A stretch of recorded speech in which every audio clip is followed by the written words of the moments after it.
Me llamo María Antonia Zamora López, nací en Jodas, provincia de Jaén, el día 1 del 12 del 1951 y estudié en el Colegio Cervantes hasta los 11 años. Me llamo Carmen Pulido Navarro, nací en 1960 en Utrillas, provincia de Teruel. Me llamo Roger. ¿Tu año de nacimiento? 1959. ¿Dónde naciste y dónde estudiaste? Nací en Carcaixent y estudié allí mismo, en Carcaixent. En un colegio religioso que todavía existe, es María Inmaculada de Carcaixent, que era un colegio totalmente religioso de monjas. Bueno, soy Asterio Gómez Pérez, tengo 67 años, nací el 16 de junio del 53 aquí en el Puerto Sagunto. Estuve estudiando en el Colegio de Begoña y luego en el Centro de Formación Profesional Eduardo Merello. ¿Cómo se llama? Gracia Valente Gómez. ¿En qué año nació? En el 35. ¿Y dónde? En Campillo de Tomoí, Cuenca. ¿Y dónde estudió? Calle San Roque. ¿Y dónde estudió? En Campillo de Tomoí. A los 4 años empecé. ¿Y terminó? A los 14. Julián Bodega Domenech. ¿En qué año naciste? En el año 40, en 1941. ¿Dónde? Valencia. ¿Y dónde estudiaste? Salesianos. A varios de nuestros entrevistados y entrevistadas les afectó la publicación de los cuestionarios de 1953. Eran los documentos orientados a regular los contenidos comunes que debían impartir los maestros y maestras en todas las escuelas españolas. Su elaboración fue llevada a cabo por la Falange, la Iglesia y Adolfo Maillo, líder de la Comisión de Inspectores. La intención que se perseguía con los cuestionarios era formar ciudadanos y ciudadanas en base al régimen, mediante una disciplina férrea. Yo me escolaricé a los 5 años, yo sí que pude ir hasta los 11 años, que me saqué la cartilla de escolaridad, porque entonces no había graduado. Y a partir de los 11 años ya nadie podía ir al colegio. A ver, estudié en principio los primeros años de mi vida, sobre los 6 años creo, en una escuela de monjas. No recuerdo el nombre. ¿Era del pueblo? Era un pueblo minero. Hoy en día ya no existen las minas. Y luego, por ser minero mi padre, le concedieron becas para los hijos y nos mandaron a estudiar al norte, a mi hermana y a mí. Demasiado lejos de casa, con mucha frustración y con más monjas. Todas las escuelas analizadas tienen una característica común. Eran escuelas religiosas. Solo una de ellas pertenecía a la Falange. Esto atiende al principio de subsidiariedad, el cual dicta que la educación era competencia de 2 instituciones, la Iglesia y la Falange. Sí, yo recuerdo ir a la escuela, recuerdo esa etapa con bastante cariño y sí que recuerdo que habían asignaturas incluso parecidas a las que, muchas de ellas, a las que se dan hoy en día. Sí que recuerdo una que totalmente distinta, que en aquella época era una clase de, básicamente, pues unas manualidades que básicamente eran coser y hacer trapitos con puntos de cruz y cositas así, eran, pues, lógicamente que ahora no se dan. ¿Y te gustaba ir a la escuela? ¿Qué cosas Sí, claro. enseñaban? ¿Más o Todo. menos? Bueno, la que en aquellos tiempos. Más o menos la educación en aquellos tiempos era enseñarnos un poquito a leer, a escribir, a saber algo y prepararnos para hacer algo, no sé, dentro de nuestras posibilidades y lo que había entonces en la vida. ¿Y le gustaba ir a la escuela? Sí, iba a voluntaria bien. ¿Qué hacía? ¿Qué hacía en la escuela? Pues jugar, leer, escribir cuando nos decía la maestra. ¿Qué recuerdo de mi infancia? ¿Asistías a la escuela? No, porque no. ¿Te escolarizaste cuándo? A los 13 años. ¿Te gustaba ir a clase? Sí. ¿Qué cosas te enseñaban? Matemática, o sea, aritmética, gramática, geometría, el dibujo lineal, dibujo artístico, historia de España, historia sagrada, religión. La enseñanza primaria fue la última en ser reformada, y lo fue gracias a la Ley de Enseñanza Primaria de 1945. El nivel de primaria se dividía en 2 etapas, la general, educación elemental, de 6 a 10 años, y una especial, perfeccionismo, de 10 a 12 años. Había una necesidad de educar a la población en masa para levantar España económicamente tras la Guerra Civil. A mí particularmente tengo que decir que la escuela me gustaba muchísimo, porque me enseñaban todo, me enseñaron todo lo que sé. Me enseñaron a leer y escribir, era obligatorio las 4 reglas, que se decía entonces, y sobre todo el catecismo. Rezábamos cada día por la mañana, después nos daban un bocadillo con pan y queso, luego a mediodía nos íbamos a comer, a casa, volvíamos a las 3 y estábamos hasta las 5. Todas las tardes, esas 2 horas de por la tarde, era para hacer labores, pero nos enseñaban a todo. La verdad es que teníamos una profesora muy, muy buena. Es que no me gustaba ir, básicamente. De hecho, me escapaba. Yo, en cuanto se descuidaba una monja, saltaba la valla y me iba a casa de mi madre, que mi madre, obviamente, me cogía y me volvía a llevar al colegio. En general, las monjas eran bastante estrictas. Recuerdo una sensación no demasiado agradable. ¿Coser? Labores últimamente hacíamos venica y aguja de gacho. Y... La guerra civil a mí no me la han nombrado para nada. No, vale. ¿Y algo de la República? Tampoco. Tampoco, nada. De todo eso no. Vale. Nada más que veía fotos de mi abuelo en camiseta como si hubiera venido de la guerra. Compartían muchas asignaturas, tanto los chicos como las chicas, de formación básica, pero también existía una separación de materias a cursar por los chicos y por las chicas. Los varones tenían que cursar la materia de formación del espíritu nacional, mientras que las chicas aprendían labores del hogar, como por ejemplo aprender a coser. A hacer bodoques, presillas, estudiar el catecismo y luego pues sí que es cierto que a mí me gustaba mucho ciencias naturales, pero de lo demás sí, me imagino que lo darían, pero estaría yo en mi nube. ¿Recuerdas que en la escuela hubiese chicos y chicas o solamente era de chicos? No, solo chicos. Solo chicos, no había coeducación entonces. No, vale. En aquellos tiempos no. No, y los docentes más o menos un poco así... recuerdo que era de pequeñito, en el primer año o el segundo año sí que había alguna señorita, pero luego siempre eran maestros. En mi escuela no podía haber niños, ni en los niños podía haber niñas. Estábamos en una clase, todas las niñas, y en otra clase, los niños. Tampoco salíamos juntos al recreo, ni teníamos profesor las niñas, ni los niños profesoras. Yo no he visto chicos en ese colegio. Vale, ¿y en el colegio de tu infancia? Tampoco había chicos. ¿En tu escuela había chicos y chicas o solo era de chicos? De chicos. ¿Los profesores también eran todos chicos o había mujeres? No, eran hombres todos. ¿Te acuerdas de algún profesor? Hombre, el profesor que tuve. ¿De cómo era? ¿Qué recuerdas? Era un sacerdote. La escuela durante el franquismo volvió a separar las aulas, creó una escuela segregada. Existían además de una segregación clasista en el sistema educativo. La mayoría de las mujeres tenían profesoras o monjas que impartían clase, y los hombres, la mayoría de sus docentes, tan solo eran hombres que pertenecían a las órdenes religiosas. ¿Podrías describirnos cómo era un día tuyo en cada colegio?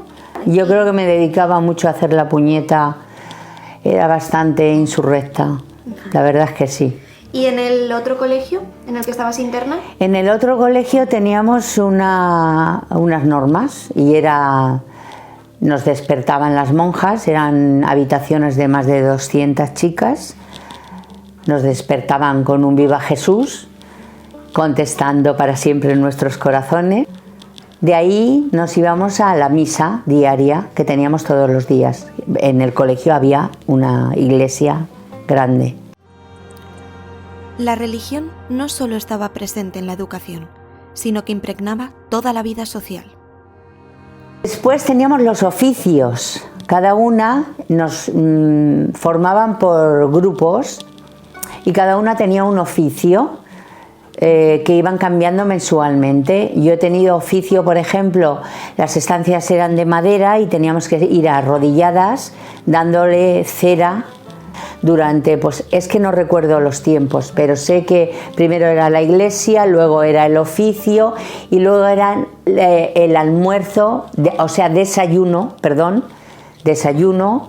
y luego eran las clases.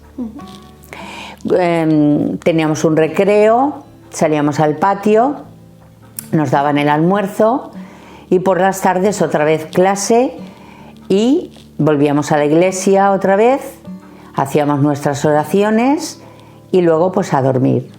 Y más o menos la clase, ¿tú la puedes describir de alguna manera? Por ejemplo, símbolos de la época. Bueno, los símbolos siempre eran los mismos. Claro. Ahí la foto de Franco y el crucifijo. Claro. Y algo. Luego estaría historia de España y algo así, de que más o menos era pues eso de España que quisieron dar en aquellos tiempos, claro. Sí, claro. De invasores y de lucha de los españoles contra todos los que nos invadían. Sí, ¿no? Vale. ¿Y cómo eran las profesoras, se acuerda? Buenísimas, muy cariñosas. ¿Sí? Muy simpáticas. La última de Isabel era... ¿Y no le castigaban? No mucho, no. ¿Y a otros compañeros? A algunos, pero no era la educación diferente ahora. Los castigos, también denominados amonestaciones, eran impartidos en la educación franquista durante todos y cada uno de sus periodos, formando parte de la metodología de actuación docente. ¿Y qué castigos eran? ¿Se acuerda alguno? ¿Qué castigos? Por poner cara a la pared, poner a lo mejor un libro en la mano. Allí eran el castigo más grande que recuerdo es quedarte a hacer los deberes o ponerte más deberes de los que tocaban, el doble de los deberes y cosas así, o quedarte más tiempo allí en el propio colegio, una hora más, estudiando o haciendo deberes. Eran allí, los castigos allí eran así, aunque sí que recuerdo que en otros sitios se daba otro tipo de castigos muy diferentes. Vale, porque yo soy zurda y me ataban la mano al pupitre para... estaba como estigmatizada pues eso, me ataban la mano al pupitre para yo tener que escribir con la derecha, con lo cual me costaba muchísimo y no me gustaba nada ir al colegio. Eso entre otras cosas que podría enumerar. Yo sé los hijos de Jacob porque lo aprendí con la mano extendida y dándome palma, con una regla de esa que tenía, para decir Rubén, Simeón, Leví, Judá, Dan, Netalí, Han, Aser, Isaacar, Zubulón, José y Benjamín. La mayoría de experiencias escolares daban testimonio de unas prácticas enraizadas en la pedagogía decimonónica, con el uso y abuso de recursos como impartir las lecciones tras su aprendizaje memorístico y repetitivo. Tal fue el uso de este método que su utilización reforzaba la efectividad de esta pedagogía en la educación. Es lo típico eso de la letra con sangre entra. Exacto. Yo recuerdo, no sé, a personas que a lo mejor no tenían mucha capacidad para esto, de recibir palizas, pero palizas para que aprendieran. Pues la verdad es que siempre se decía que la letra con palo entra. Y como a mí no me han castigado mucho, no puedo decir. En el colegio donde iban mis hermanos, que también era un colegio religioso, sí que recuerdo que ellos sí que recibían castigos físicos y bastante duros y violentos, sí que recibían castigos muy duros. Recuerdo un episodio muy duro de un hermano mío, yo era muy pequeña y él podía tener, pues no sé si podía tener 10 años o menos. Y recuerdo perfectamente ese episodio porque él tuvo un maltrato durísimo con un profesor que además era un religioso y, en fin, llegó a casa. Yo recuerdo eso como un episodio muy duro y que, bueno, a causa de eso mi padre se enfrentó con él y fue expulsado, probablemente porque generó un odio con todos los padres cuando supieron lo que había pasado, que si no se nos hubiera ido, pues igual lo hubieran perseguido, no sé. Que te ponía con orejas de burro, hechas con papel, con una horquilla, y te mandaba a la clase de los más mayores y te ponían cara a la pared. A mí no. Tengo la esa de que a mí nunca me pasó. Los más blandos eran ponernos en cruz cara a la pared, nos ponían 2 libros en cada mano y así nos castigaban. A los niños les daban palmadas en las manos con una regla, a los que se portaban mal, por supuesto, porque los niños son más traviesos, pero por lo demás castigos no. Alguna profesora sí que tiraba del pelo. ¿Podrías describir a algún profesor, alguien que recuerdes de esa época? Profesoras monjas, mujeres, nunca. ¿Y si había algún El único hombre que había era el cura. Vale, perfecto. Que era el jefe de todo. Claro. Una Sor Begoña que se encargaba de enfermería y también daba alguna que otra clase. Vale. Y luego estaba Sor Faustina, que no me he llevado mayor hostia en toda mi vida, perdón, que con esa monja. O sea, simplemente porque estaba en la cola para ir a no sé dónde, no recuerdo, y me giré para hablar con mi compañera y me giró ella la cara de la hostia que me pegó. Jamás, jamás en la vida olvidaré esa cara de odio. A partir de las personas que nos ofrecen las vivencias de la época en primera instancia y tal y como hemos podido comprobar, el castigo era algo irremediablemente presente en la educación franquista. Pues libros sí, y libretas también. Mi madre me compraba libretas y los libros que mi hermano dejaba, que mi hermano es mayor que yo, que también se los compraba, los usaba yo. Era primero y segundo. Y luego nos preguntaban mucho las tablas de multiplicar, pero ya no les preguntaba a la señorita. ¿No tenías libros? Una enciclopedia, un libro de religión y un libro de lecturas. Y en la enciclopedia estaban todas las asignaturas. En la enciclopedia todo, ahí tenía todo. Vale, material que llevaras. No, el material yo no llevaba nada, era heredado de otras alumnas. Tanto el material escolar, libros y demás, pues lo típico, el libro de Dios, la Biblia. No ponía la Biblia, ponía el libro de Dios o algo así. ¿Y libros de lectura leíais? Recuerdo uno, sí, el Lazarillo de Tormes, lo recuerdo, que hasta me gustó, fíjate. ¿No? Clásico, sí, clásico. Que todavía se siguen leyendo ahora. Sí. Y eso, y además había una asignatura que la daba el director, Eduardo Manzano, que era el jefe de la Falange aquí, que era Formación del Espíritu Nacional, donde te decías más o menos los principios del movimiento y que el sistema este era una maravilla y que los trabajadores estábamos para trabajar, los empresarios para crear empresas y gracias a ellos trabajábamos, nos daban trabajo. ¿Y la clase cómo era? La clase, la planta baja grande con pupitres. ¿Os sentabais de 2 en 2? Sí. ¿Y qué había en la clase? ¿Qué había? Sí. Estaban las fotos. ¿De quién? El mapa de España. Vale. Franco. Y el otro sería Primo de Rivera, puede ser. Sí. Con traje también de militar. Vale. Eso, y un crucifijo grande de madera. ¿Y la bandera de España también? Sí. Las clases eran como en la primera, básicamente igual. En la mesa del profesor en una tarima. Otra de las partes visibles de esta jerarquía entre el maestro y sus alumnos se relaciona con la estructura física de las aulas. El profesor se situaba en una tarima, asumiendo así su presencia y poder ante los discentes. Con una enorme regla de madera maciza, que más de una vez la he probado también, y los pupitres de madera, tanto en un sitio como en otro, eso sí.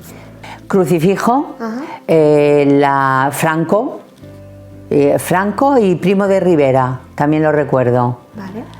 Y luego había como bolas del mundo, globos del mundo. Globos terráqueos. Sí. Había mapas. Y mapas grandes de estos que se enrollan en las pizarras. Vale. Que se utilizaban tizas para las pizarras. Nos dejaban allí que fuéramos a la escuela, íbamos a la escuela y ya está. Además, mi familia eran trabajadoras, las dos, yo vivía con mi madre y mi abuela, y entonces ellas se dedicaban a trabajar y nada más. Vale. No tenían tiempo. Solamente a lo mejor iban algún padre y eso por cuando había alguna bronca, te portaban mal y por casos, qué sé yo, de que llamaron a los padres para decir tu hijo es malo y esto, y el padre decir pues pégale bien. Los testimonios sobre el franquismo siempre nos muestran esa parte oscura de la educación, y es que incluso las familias de la época llevaban a cabo una relación de consentimiento con los profesores en referencia al tema. Ya sí. Yo no veía familias, yo solo veía monjas. O sea, no había comunicación entre familias y escuelas. No, ni se reunían como ahora los padres con los tutores y demás, no. Vale. Cuando tenía 13 años nos tuvimos que trasladar a Valencia porque primero se había venido una hermana mía con su marido y entonces luego nos vinimos mis padres. ¿Y no siguió estudiando porque ya no se podía? Ya me dediqué a mi padre, con mi padre al campo, mi hermana se vino a Valencia. Bueno, en unas navidades volvíamos a casa y me di cuenta que las cartas que yo le enviaba a mi familia, tanto las de mi hermana como las mías, claro, en la mía eran todo tachones, las censuraban.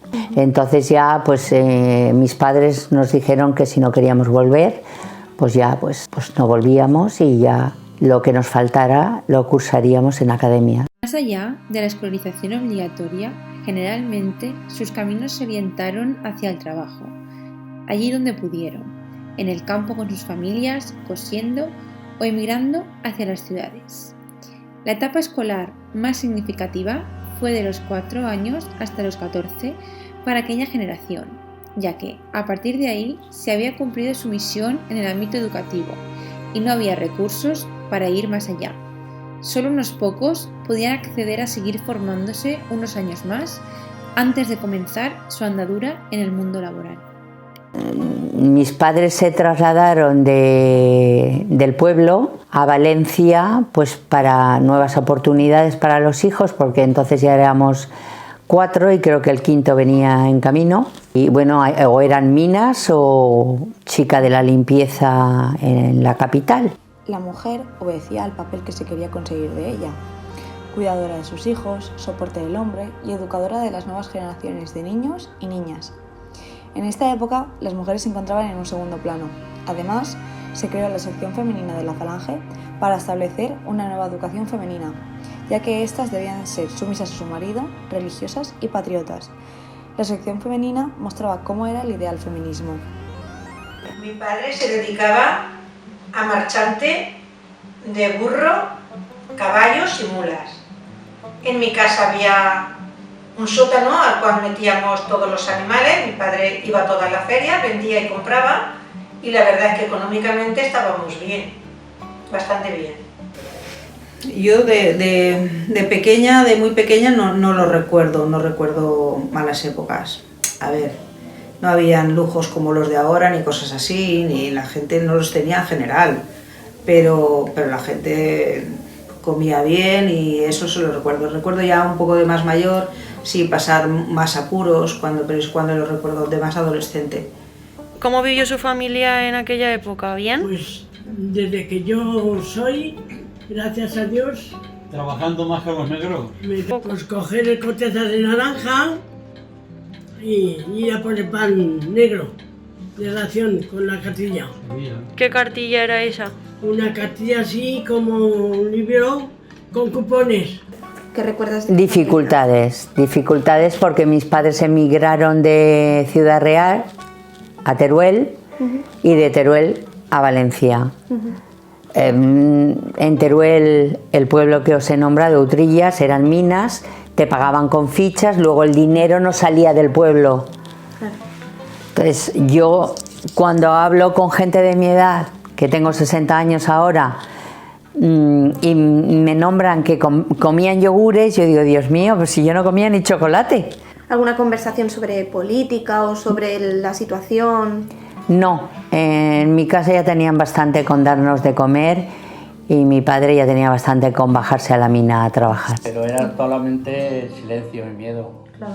Y no te contaban nada, la familia no te contaba todo lo que habían pasado y todo. Entonces, ¿piensa que ha tenido una buena educación entonces? Sí, gracias a Dios sí. Me reza viva todas las noches. ¿Piensas que has recibido una buena educación? No.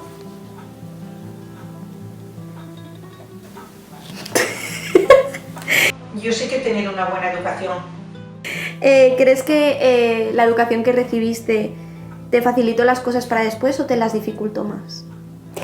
Pues mira, he estado pensando en eso y yo creo que en cierto modo quizás me facilitó para aprender más de sacar de aquello malo. Cuando me incorporé a mi vida laboral, a mi vida de estudio, de querer avanzar, me enseñó a las malas, pero me enseñó a superarme y a querer ser algo más de lo que yo había sacado del colegio, que era nada. La escuela se centraba en 3 aspectos, en 3 finalidades. En primer lugar, formar para el trabajo, ya que el país estaba en ruina y se necesitaban trabajadores que sacaran al país de esta crisis económica. En segundo lugar, nacionalizar, como se puede ver claramente con la asignatura denominada Formación del Espíritu Nacional. Y por último, evangelizar, ya que se vincula la nación con la religión católica. Entonces, ¿para qué crees que servía la escuela? En aquellos momentos, no sé, no tengo ni idea, para castigar, para darte unos valores según ellas, religiosos, morales, éticos, pero siempre según la Iglesia. Entonces ya a partir de ahí, cuando ya terminas la escuela, es cuando empiezas ahí, ya tienes una edad a replantearte todo lo que te han enseñado, que de positivo, lo único que te han preparado es para ser trabajador y nada más, no para ser una persona libre.